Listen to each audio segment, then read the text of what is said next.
Habari zenu ndugu wasikilizaji pia na watazamaji wa kipindi chetu cha habari za michezo. Jioni la leo tutazungumzia habari haswa za soka la Ulaya. Tutazungumzia kwa muda mrefu kwa bara la Ulaya ambapo pinasemekana habari nyingi sana kuhusu usajili na habari za hapa na pale.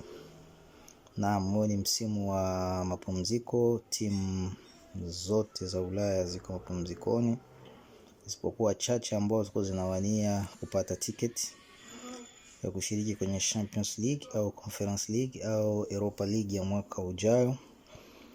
Kuna baadhi ya mechi ambazo ziko zinachezeka, lakini nitaweza kuwapatia habari siku za usoni. Naam, tuanzie kwa habari ya mchezaji wa Real Madrid ambaye anaita Mastantuono kutoka Argentina. Mchezaji ambao Real Madrid imemnunua mwaka jana pesa milioni 63 euro kutokea timu ya River Plate. Mchezaji huyo amefika mwaka jana kwenye timu ya Real Madrid, hakuweza kufua dafu.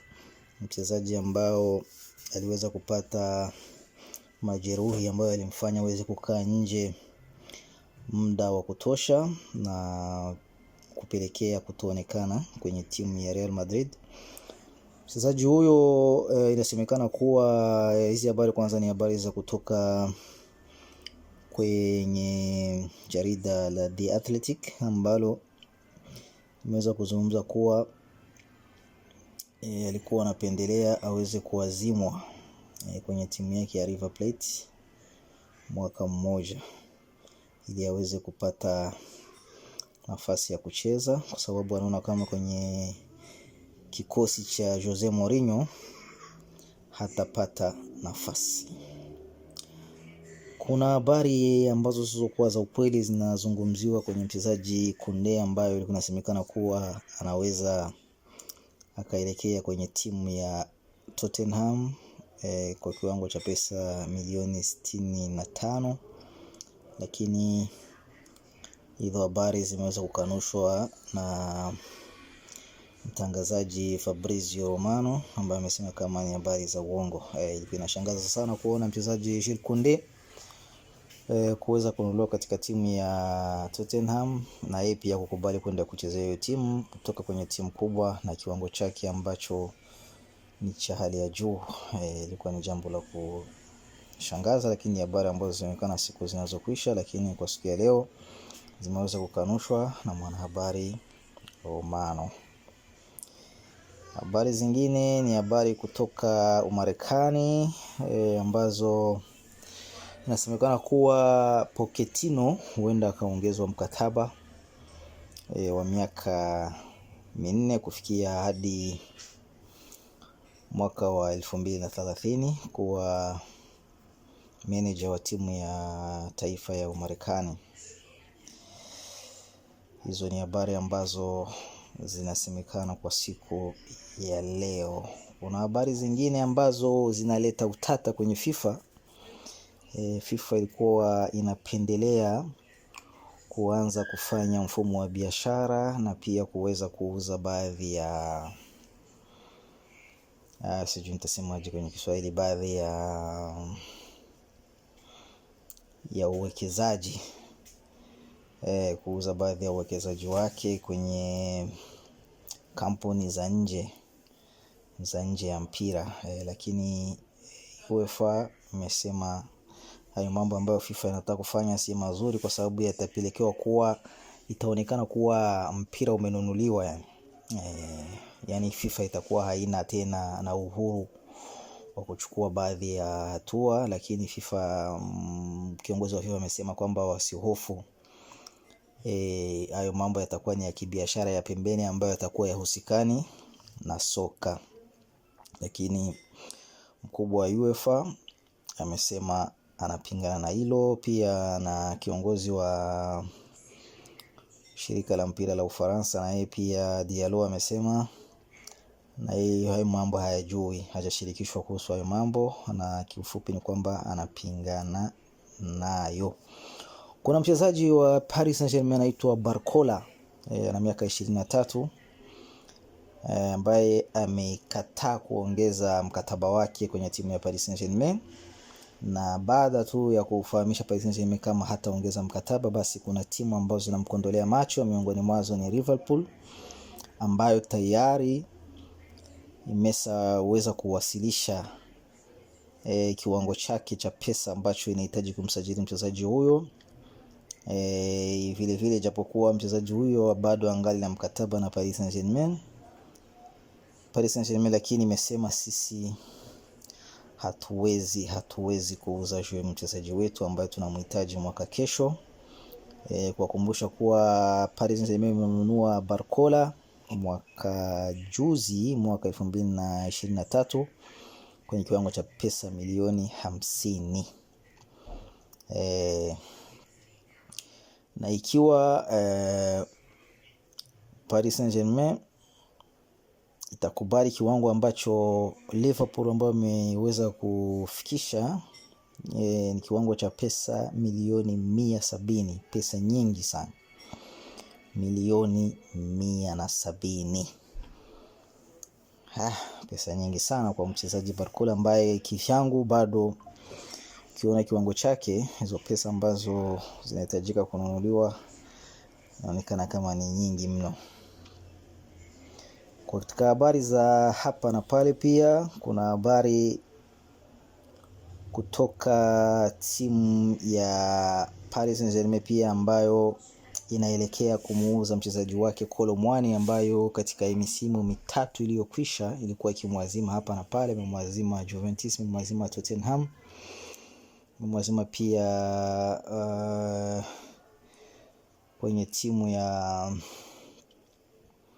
Tottenham ambayo nishamaliza kuisema. Timu ya Tottenham na Juventus, hizo ndio timu mbili ambazo zinanijia karibu ambazo aliweza kuazimwa huyo mchezaji Kolo Muani. Hivi inaelekea kuuzwa, lakini mambo hayajakuwa sawa. Lakini ni kwamba majadiliano kati ya timu ambayo itamnunua na yeye pia mchezaji yuko tayari kuweza kuuzwa na timu ambayo inamhitaji, na timu yenyewe si nyingine, ni timu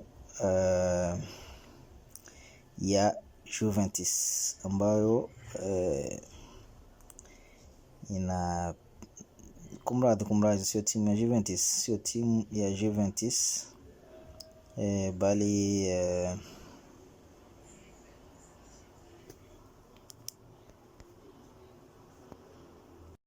naam, bila shaka ilikuwa tu ni masuala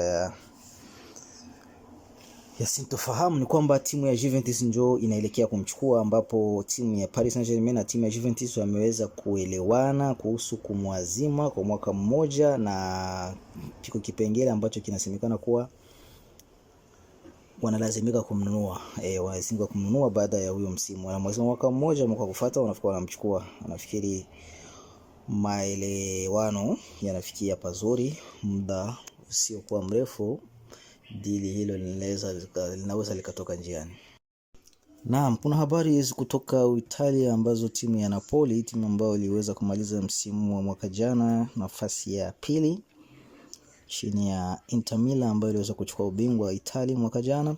Timu hiyo inaelekea kumsajili mchezaji kutoka Ufaransa anaitwa Jean-Claire Todibo, ambaye alikuwa akichezea timu ya West Ham ambayo imeweza kushuka kwenye championship huko Uingereza. Timu hiyo inatamani kumnunua mchezaji huyo. Habari kutoka La Gazzetta dello Sport zinafahamisha kuwa timu ya Napoli inamtafuta, na kwamba timu ya West Ham haitapingana na usajili wa huyo mchezaji kuelekea Napoli. Na habari kutoka Ufaransa pia, mchezaji anaitwa Magnus Akleyush, mchezaji wa miaka 24 wa timu ya Monaco, anaelekea kusajiliwa na timu ya PSG, Paris Saint-Germain, ambayo imeweza kuwasilisha kiwango cha milioni 45 kwenye timu ya Monaco, ambayo imesema pesa hizo ni ndogo mno. Monaco imeambia PSG iweze kuongeza kiwango kama wanahitaji mchezaji huyo, ambaye ni mchezaji alionyesha kiwango chake cha hali ya juu mwaka jana. Timu ya Milan AC ya Italia imeweza kumsajili mchezaji anayeitwa Sanko, mchezaji Mfaransa huyo kutokea timu ya Troyes. Imeweza kumsajili kwa msimu huyu ujao kwa kiwango cha milioni 3. Mchezaji huyo ataweza kuchezea timu ya Milan AC kwa msimu wa miaka 5 hadi 2031. Neymar Junior ambayo siku zinaukwisha aliweza kusemekana kuwa anawanyanyasa wachezaji vijana wa timu ya Santos, baada ya kusema kwamba anawatukana sana wa vijana wa timu ya Santos, lakini ameweza kukanusha hayo mambo. Ameweza pia kukanusha habari zake za kurejea kuchezea timu ya taifa ambayo aliweza kuagana nayo baada ya mechi yake ya mwisho ambapo ilipofungwa na timu ya Norway kwenye kombe la dunia lililokwisha. Kwamba Neymar Junior wa miaka 34 ameweza kuthibitisha kwa mara nyingine tena kuwa hatorudi kuichezea timu ya taifa Seleção ya Brazil.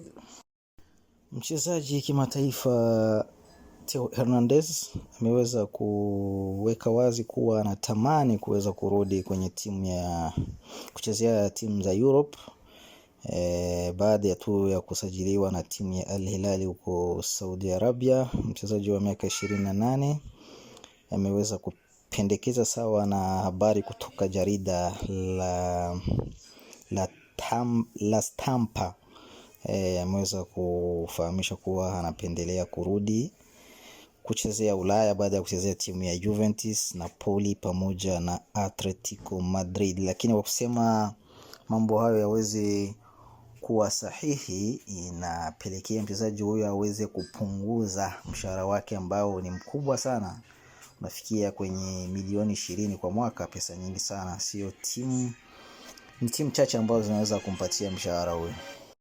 Na mchezaji Pierre-Emerick Aubameyang miaka 37 ameweza kuihama timu yake ya Olympique de Marseille kuelekea timu ya Deportivo La Corona wa Hispania kwa kiwango cha milioni 1.5 za euro. Mchezaji huyo aliweza kufahamisha kwamba timu hiyo ya Deportivo La Corona ni timu ambayo alikuwa akishabikia kingali mtoto mdogo, ambapo alikuwa akiiona kwenye Champions League. Pia amesema amezungumza na familia yake na wakala wake, wakawa wamemwambia. Pia amezungumza na timu yake kusikia timu inasemaje kabla ya kuchukua uamuzi. Ni kwamba amechukua uamuzi baada ya kuwasikiliza viongozi wa timu ya Marseille, kuwasikiliza familia na wakili wake. Ameweza kuchukua uamuzi wa kucheza hiyo timu ambayo anasema ataweza kuisaidia kwa sababu ni timu ambayo inatoka daraja la pili kuelekea daraja la kwanza la liga.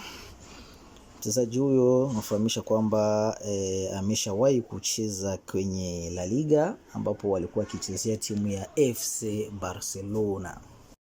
Naam, tunafikia kwenye mwisho wa kipindi chetu cha leo. Ni kwamba habari kutoka Real Madrid za habari kuhusu mchezaji Vinicius Junior. Kuna habari kwa zinasema kuwa Vinicius Junior amekataa kuongeza mkataba, lakini habari punde tu ambazo zimeweza kunifikia kutoka media Sky Sports wamezungumza kuwa Vinicius Junior yuko tayari kuongeza mkataba wake na timu ya Real Madrid. Imeweza kufahamisha kuwa Vinicius Junior sio wa kuuza mwaka huyu, mchezaji ambayo wanamhitaji msimu ujao. Hizo ndio habari za leo kiufupi. Habari zingine siku za usoni. Nawatakieni siku njema. Kwaherini.